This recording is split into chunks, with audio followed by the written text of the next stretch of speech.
Ender's Shadow, written by Orson Scott Card, follows a young and extraordinarily genius character named Bean. Bean is Ender Wiggins' closest friend and advisor, both during Battle School and the Third Invasion. This book takes the reader through his life, from his birth and survival in Rotterdam to after the Bugger War. One place I deeply connect to Bean is his skepticism and analysis of what is happening. Bean doesn't believe everything. He thinks through and analyzes the situation through his own eyes and perspective, not based on what he's told. He often sees things that are happening that most people would never even think of in the first place. In command school, Bean starts to question why they are not being trained with a delay for their commands. When he got a blow-off answer, Bean realized that, and I quote, "These simulators were as perfect as they could make them, exactly like combat. And yet they didn't include the time lag that came from light-speed communication."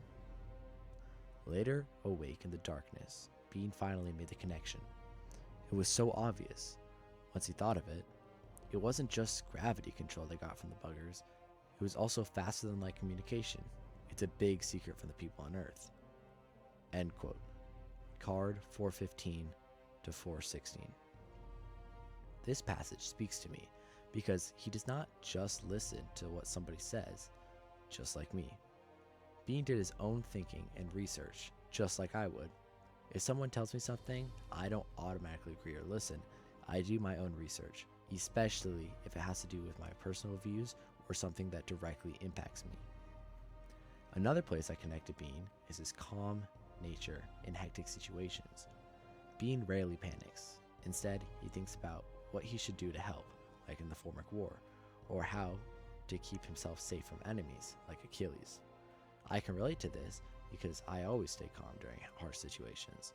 One example of this in my life is when I had multiple high-value projects due, along with a huge Spanish test.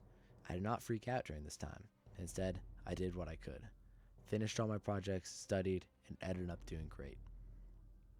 Finally, Bean and I both share the same eagerness to try new things.